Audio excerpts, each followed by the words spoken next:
Hi, what's going on, sports fans, NFL fans, and of course, Big Blue Nation? What's going on? This is S.M.E, hosted by me, yours truly, Shakes Montana. And I got another guest here this week, of course. This is what I'm going to be doing from now on, giving y'all a lot of guests and interviews and whatnot. But of course, I always let them do this. So, my boy Matt, let the people know who you are, where they can find you, all that good stuff. How's it going? I'm Matt Stopsky. I work for Sumer Sports, an analytics, technology, and scouting company. I'm their PR and content producer. So if you're listening to the Sumer Sports Show, which comes out every Wednesday with Lindsay Rhodes and Sam Brockhouse, I'm behind the glass for that show, and I work the sideline for the New York Giants, working with Howard Cross. Awesome. Awesome. There you go. You know what I'm saying? You gotta let them know. You gotta let them know sometimes what you're doing out here. But yeah, he's a great friend, not only of mine, but my past shows are the Shakedown Sports Talk Show and all that good stuff. So I'm happy to have him as a guest on here on S.M.E, which is Shakes Montana Entertainment. You know what I'm saying? It's just me. It's just me. That's all you're gonna get here. But yeah, man, definitely got Matt Stopsky here with me, and I want to chop it up with him about some things like this upcoming season. So first off, it's great to talk to you again, Matt. Oh, dude, great to be here. Thanks for having me. And my first question to you Yeah. is I want to know your thoughts on this upcoming season for the New York Giants, and maybe like just give me like a prediction of what you think that's going to happen throughout this season with the New York Football Giants. Like how you see this going? So, I think this team has plenty of talent. This is the last few years. I've felt like we were fighting uphill battles where the talent just really wasn't there yet. Joe Shane and Brian Dable done a great job putting together a hell of a roster for the 2025 season. With that being said, the schedule is rough. The first 8 games is crazy. Having the Eagles twice in a 3-week stretch is nuts. The East is still very challenging. So I do think the win-loss record is not going to be as good as the product on the field is actually going to be. But that being said, I still think there's a shot they can reach the playoffs. I think this team is good enough to do that. But it's going to be a challenge. It's going to be a real fight each and every week. But this team is good. Like there's a different vibe around this team. They're grittier than any of the teams I've seen recently. Russell Wilson is a hell of a leader. Might be the best leader I've seen in the clubhouse. Not obviously Eli was before my time working for the Giants, so I never had the chance to see Eli. But Russell's great. Like Russell's the man, and you can see the respect that the team has for him, and he's doing a great job.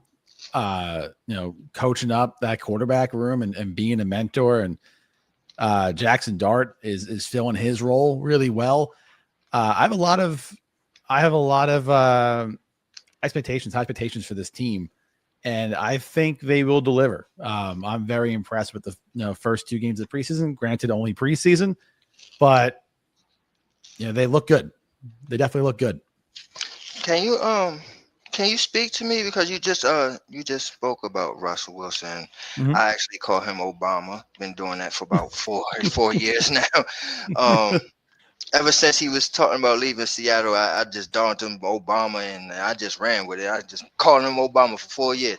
So my thing is with Obama, do you see like a difference between, with his teammates as far as how they respond to Russ compared to how they responded to Daniel? I think it's just a different type of leadership. Daniel was a great guy, but he's very quiet.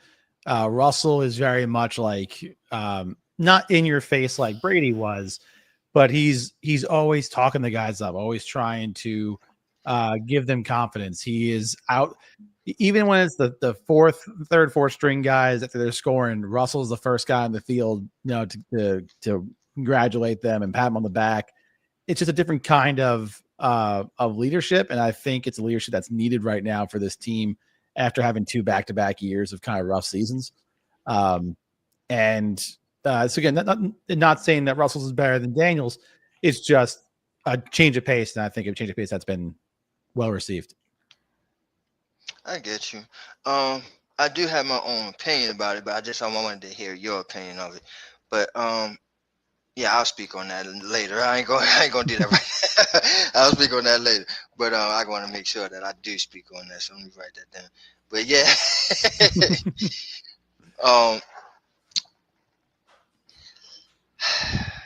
yeah, I'm gonna save that. So sounds good. Next question for you here for the Giants, right? So far, what has impressed you the most about this team?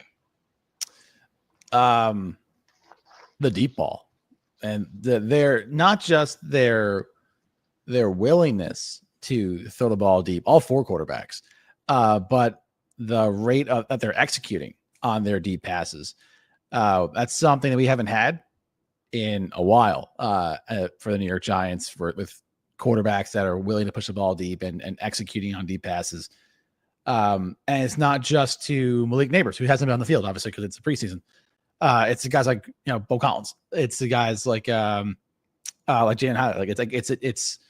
It's the backup receivers that are getting these looks, which I feel very confident that when Neighbors steps on the field and it's Neighbors and Slayton, that they will pick up right where Bo Collins left off for the starting O. Besides the deep ball, the offensive line, for the New York Giants gets, in my opinion, sometimes unfairly hated on. But they've looked really good without Andrew Thomas. And that was a big issue last year. Pre Andrew Thomas injury, O-line looked good. Andrew goes down. I think it was like week 6 against the Eagles last year, and the Eagles had their way with the Giants. It was like the offensive line, they were blocked before. This year, you're seeing them protect the quarterback really well. They're opening up holes for the running backs. It's a good line, and it's a deep line. There are 7, 8 guys that could start on this offensive line. Marcus Bowe has been really impressive. So that's been awesome. And then, Abdul Carter, I know the chip block against the Jets circulate everywhere, but I don't really care about that. I saw him, beat the pants off Deion Dawkins in Buffalo. I'm more concerned about that. That's awesome. So a pass rusher that can move inside and outside, a young dude that can beat the best that the NFL has to offer. That's great. And then Kayvon Thibodeau's looked pretty good too. Honestly, the defense overall has looked really good. So there hasn't really been any letdowns this year. I've been very impressed with really the entire roster, head to toe. Wow, that's high praise right there. And you mentioned this O-line, and you, like you said, and nothing that you said was wrong. Thomas goes down because they looked a little promising in the beginning of the season last year, and then Thomas goes down, and then it just all went to shit. Yeah. And well, from what I'm saying, we didn't see no Thomas yet, but who's filling in his shoes is Hudson, and Hudson is not doing a bad job. We just seen Evan Neal for the first time in his last game, and he looked pretty impressive his damn self at guard. So there is a lot to speak on with this O-line, and I just want to get in more depth with it, because I think as far as this offense, I don't think nobody thinks that the defense will have any weakness, or maybe the corners backs, maybe. If you want to point at anything, maybe the corners, you probably I don't know what they're going to bring, but I'm confident in them too. But defensive side, when we're looking at this offense, and we like, well, we got quarterbacks in the building now. We got a stable of running backs. Wide receivers, we got some depth. We could use maybe a help or two, but we got depth. And we got tight ends in the building. For me, it's like a plethora of them. So I'm like, to the point where I don't know if Daniel Bellinger makes this team. So when you look at it, you just like, okay, it's this offensive line, man. If this offensive line can get it rolling, man, I don't know, man. We're going to upset some people. So what your impression of like, I know you said you're impressed by them, and I am too, right, so far. But what do you think that they can sustain this going on into the season, or do you think they're going to run into some trouble? Because that schedule is great. Well, listen, I think, I think they have the building to be a good line. I'm not going to sit here and say they're going to be a top 10 or top 8 or top 7 line. That might be asking too much. But like a good line, like a solid line that you're not worried about, like week in, week out, absolutely. And we add back in Andrew Thomas, that's going to be a good line. Now, will they have their tests against teams like Philly? Yeah, like I'm not saying that they're going to stonewall Philly and not allow a pressure with the Eagles, but I don't think you're going to see what we saw last year with Philadelphia. I think they're going to be fine. I think they're going to hold up well. And they're going to give Russell Wilson a chance back there, and they're going to give their running backs a lane. I think they have the makings to be, definitely a top half of the league line, which is all you need. It really is all you need. Yeah, like middle of the pack. Yeah, and I think that's basically really what Giant fans is asking for, all we're asking for, because, I mean, since 2011, it's just been abysmal. And it's 2025. So it's been a long time since we were sitting here very, very happy about our offensive line. And I think that needs to change very soon. So hopefully this is the start of this start of the good offensive line play that we so desperately need. Yeah, absolutely. One of the things is, no, go ahead. Like I said, I think it's going to be a good line. I don't think it's like, the Sean O'Hara, Chris Snee, David Deal line from like, the 07, 08 or whatever. But this is going to be a fine enough line. This is going to be a good line. John Michael Schmitz has looked pretty good. Illuminor's played well. Like it's a good line right now. I think I think they're going to shock some people that don't follow the Giants. 100%. Yeah, I agree. And one of the things I also like is the depth of it, because we got a battle going on with Evan Neal and Van Rotten. And then with Hudson stepping up and being what he's showing, and also, as you mentioned, Marcus Mabeau. So I think the depth, and even with that, like if JMS goes down, you still have Van Rotten that can fill in that center. So to me, I'm like, wow. I think I like the depth of it. Even with Thomas going down, you got the Hudson, you got Mbo. It looks promising. It looks very promising. So we'll see. But, on paper, it looks promising. And even from what we've seen so far on the field, it looks promising. But we'll see once it really starts to ramp up. Oh, yeah. We'll see early, because, that week 2 game against Dallas is going to be, blocking Micah Parsons is hard. So we'll see. That whole damn schedule is pretty crazy. Yeah. All right. Speaking of the division, how you feel about this NFC East, man? I think the Eagles continue just to be a pain in the ass. Like they're just good. What Howie's done with that roster is incredible. They just keep getting richer, and even the guys that they let go, they find ways to replace them. Eagles are going to be good. Eagles are going to be good, definitely, without a doubt. Washington, I think, will be good again. I don't know if Washington is going to be as good as they were last year. I do think they'll regress a little bit, not down to like a 5-win team or anything, but I think you'll probably see more like in that 8-9 win range. Dallas, I'm worried about. In terms of like, I'm not sure how good they're going to be. That offensive line is not the Cowboys' old line of old. Brand new head coach. We'll see how they do. Dak Prescott, prior to injury, still did not look that good. The problem with the Cowboys is they have enough talent where they could be a 12-win team, without a doubt, but they haven't played like it recently. And on paper, I feel like, oh no, Dallas might be a 7-8 win team. But if we're at the end of the year and you're like, hey, Dallas won 5 games, I'd be like, yeah, I'm not surprised. If also like, hey, Dallas won 12 games, I also wouldn't be surprised. Like, Dallas to me is the biggest question mark in the division, because I just don't know which version of Dallas we're going to see. Even their star players, like their defensive back unit, there are times those guys are the best in the league, and then there are times that they're just like average players.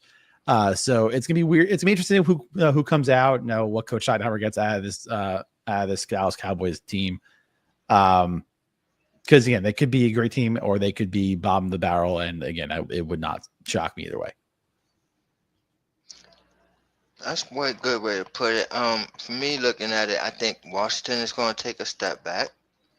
It's just sophomore thing for me. I don't know. Like when a quarterback comes into the league, like guns are blazing, and it's like, oh my gosh, he makes a mark where they all talking about him. He wins the rookie of the year, and they all like, oh yeah, you gotta look out. That's when those guys tend to take a little step back. They come back down to earth, because these teams are now focusing on you. These teams are now looking at these tendencies of yours to exploit.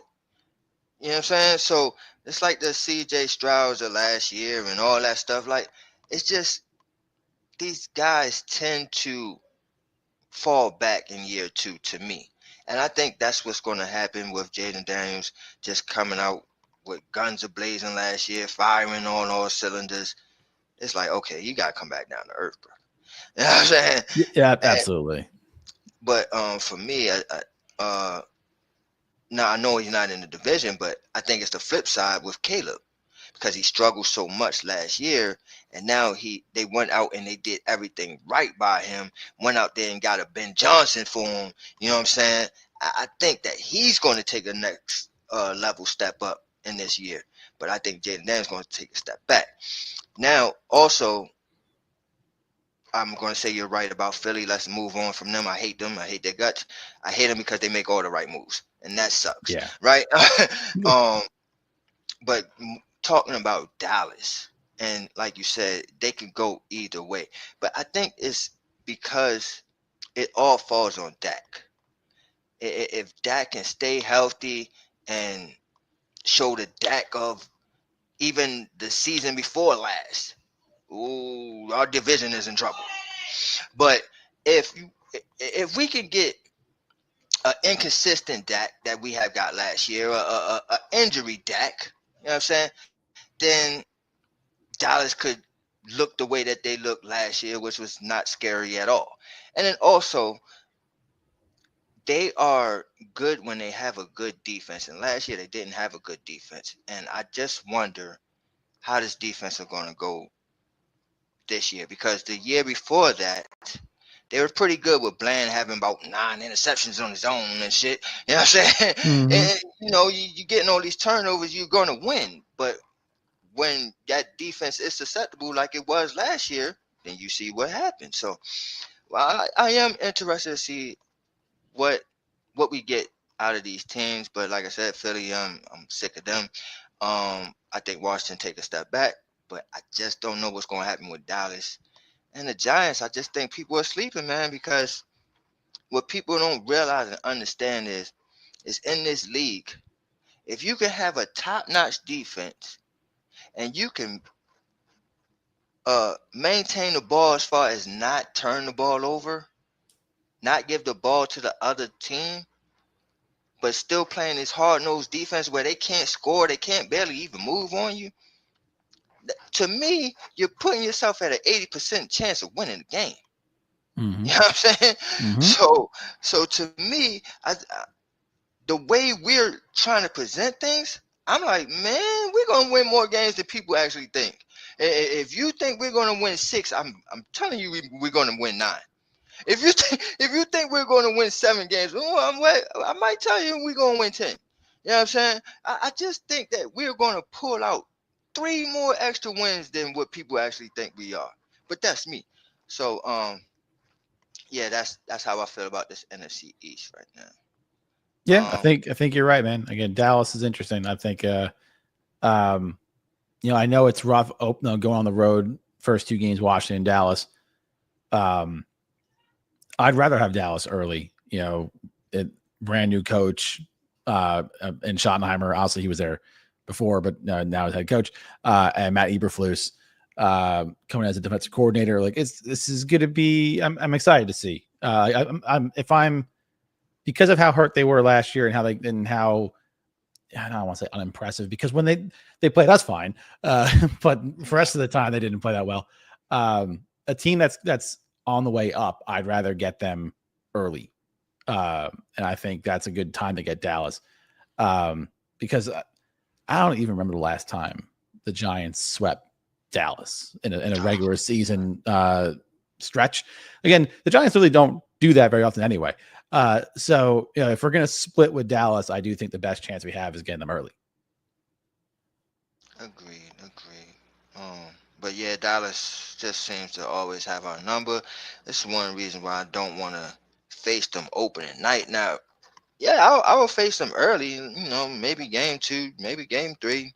I just don't want to face them opening night. I'm tired of doing that. It's just it sets a bad trend for the rest of the season every time. I just can't stand it. Like, let's not go that route this year. Let's just string this along here. All right. Now this is my last question for you, and this is just overall, man. What's your Super Bowl predictions, man? Who you think gonna be there? That's a loaded question. I would say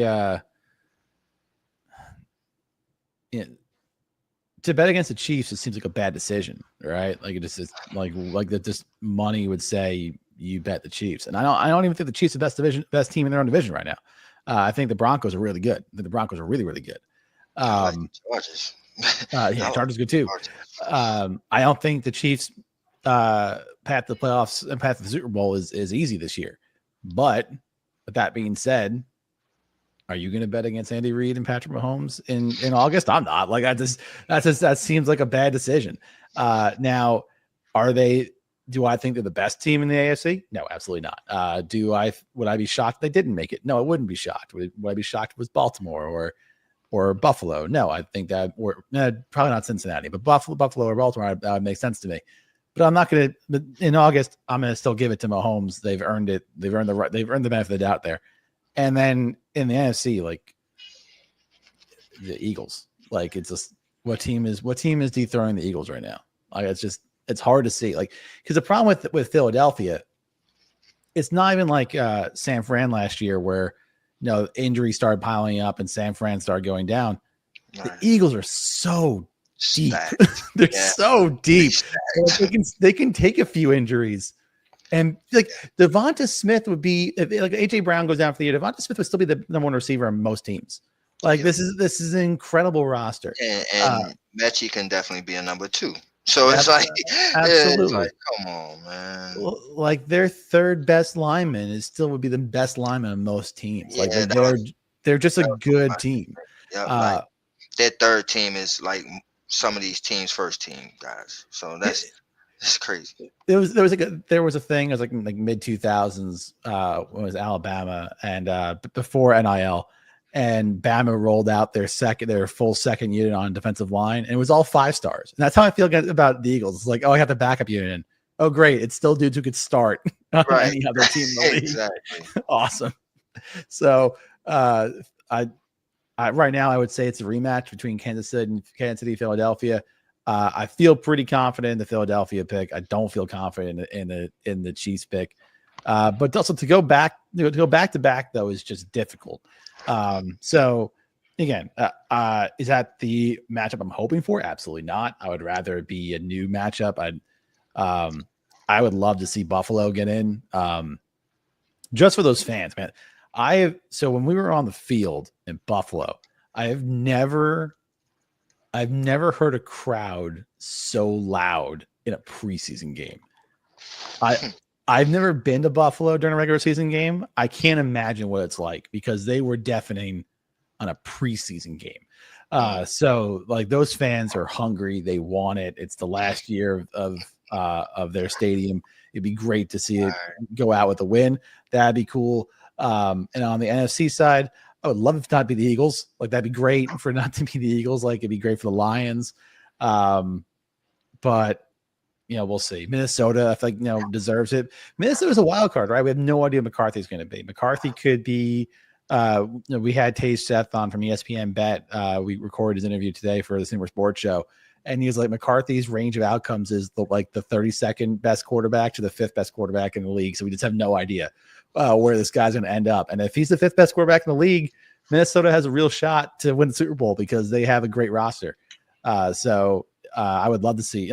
My hope is Minnesota Buffalo. That's my hope is, but money says Kansas City Philadelphia. Yeah,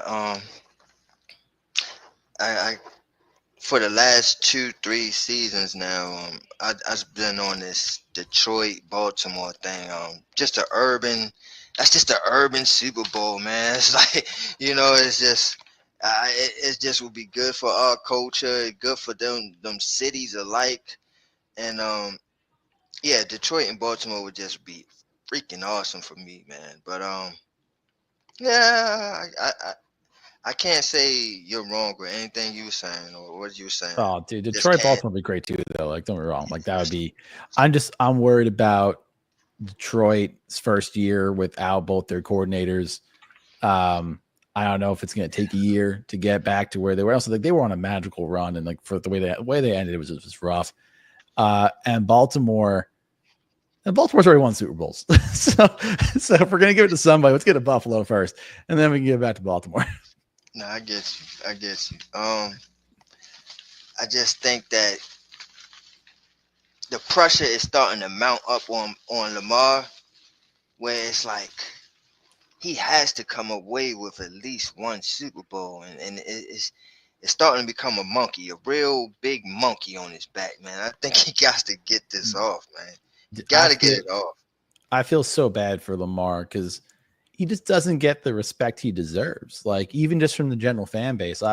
When we were in Atlanta last year for the Falcons game, I was out to eat with one of our producers, and we don't wear our Giant stuff out when we eat. We're just like regular street clothes. And we're sitting like at a table, and the guy's at a bar, and he's just ranting about Lamar and like how Lamar can't throw from the pocket, and like how Lamar is a scrambling quarterback. And I'm like, dude, Lamar's won from the pocket all year. Like, Lamar, like, just take away Lamar's scrambling ability last year, he's still the best quarterback in the league. Like, he was an incredible player last year. And the fact that they didn't give him the MVP is like honestly a little upsetting. Crazy. Like, it's annoying. I understand it because they gave it to him the last 2 seasons, and they like, come on, man, we can't keep giving it to you.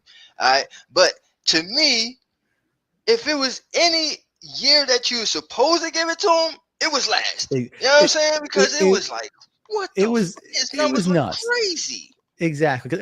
Which was funny because like I felt in 2019 they robbed Russell and they gave it to Lamar, and then this year they gave it to Josh Allen. Josh Allen had a good year, but like Lamar was hands down the best player in the league last year.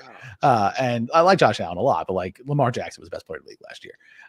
And it seemed like the voters were also very torn because the AP voters gave Lamar first team All Pro, and then they gave Josh Allen an MVP, which I'm not sure that's ever happened before. And that was just weird. I didn't love that. And they, like I said, Lamar Jackson doesn't get the love he deserves. So if you want to say, I hope Baltimore gets it for Lamar Jackson, I'm on board with that. I'm on board with that 100%. But there's still gonna be some schmuck out there still saying that Lamar Jackson can't play quarterback from the pocket, and it's just gonna be like, whatever, man. Just don't watch the games, I guess.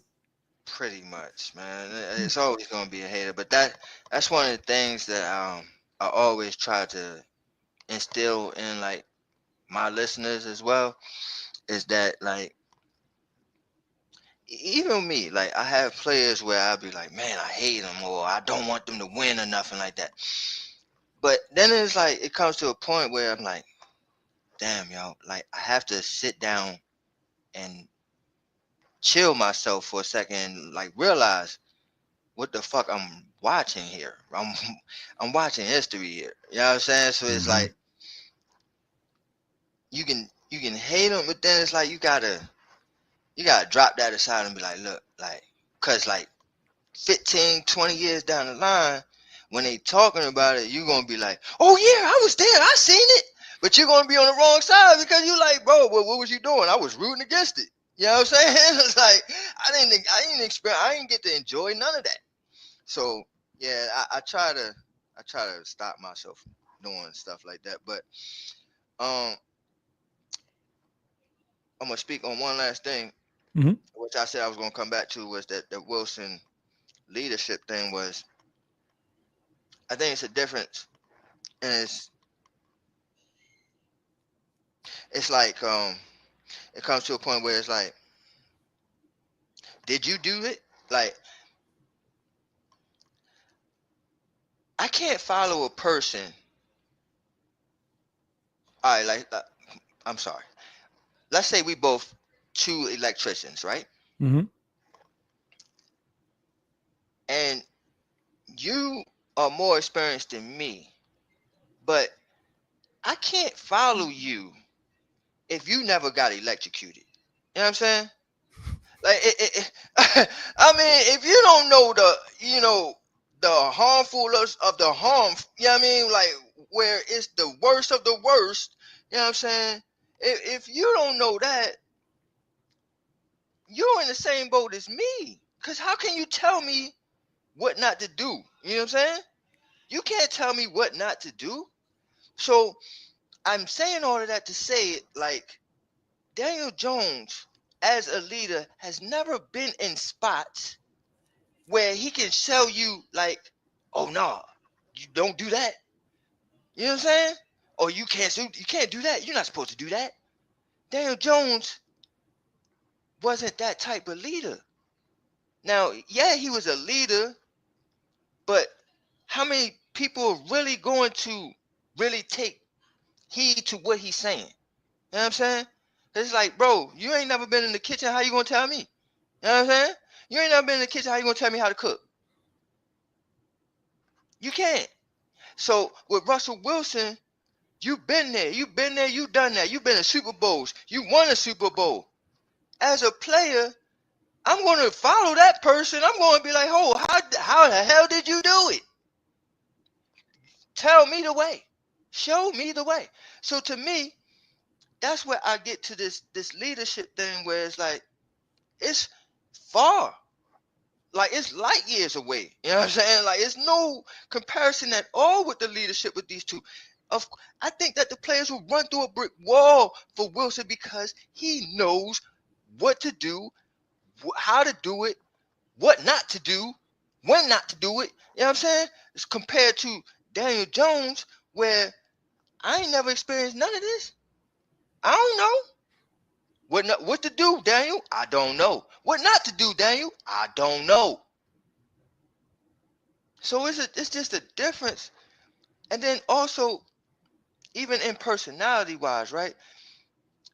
One of the things they was talking about earlier was that Daniel Jones was very much like Eli Manning in the demeanor, in his demeanor.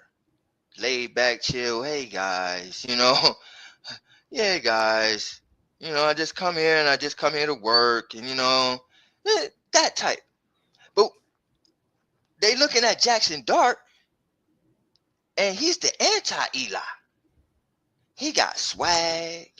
You know what I'm saying? He got the chains on. He got the black joint under his eye. He just got the moxie. He got that attitude. Like, yeah, I'm him. It's just a difference in personality and leadership. So even with Jackson Dart, to me, I think he's going to be a better leader than Daniel Jones ever was. But it's just a difference, and I think that this team is going to follow Wilson and run through a brick wall for him, where they was not going to do that for Daniel. You think I'm wrong, or what do you think? I can't speak to how the players felt about Daniel because I don't know. But I can tell you that also Daniel was just an awesome. Like everyone loved Daniel Jones. Like don't be wrong, everyone loved Daniel Jones. The leadership quality, I don't know. I don't know about that. In terms of like the inspiration he brought to players, I don't know about that. I can tell you just from what I see, what I feel. I would run through a brick wall for Russell Wilson. Like when he's speaking, I'm like, all right, man, throw me some pads. I'll get back out there. So like there are times where I just get from Russell. I'm like, oh, this dude like just knows how to play this game. Like he knows how to inspire people. But I can definitely see, like listen, Russell's a Super Bowl winning quarterback. Like there are not many of those guys out there. Russell has played at a high level for a long time. So it's there's something to believe in there. So I can definitely see how that works. And when with Jackson, listen, Jackson, he definitely has the moxie, he definitely has the swagger. What I'm probably most impressed with Jackson though is his professionalism already. Because listen, he's starting hot right now. Everywhere on national media, they're talking about Jackson Dart, and like that could easily get to someone's head, right? And he handles it really well. Like he knows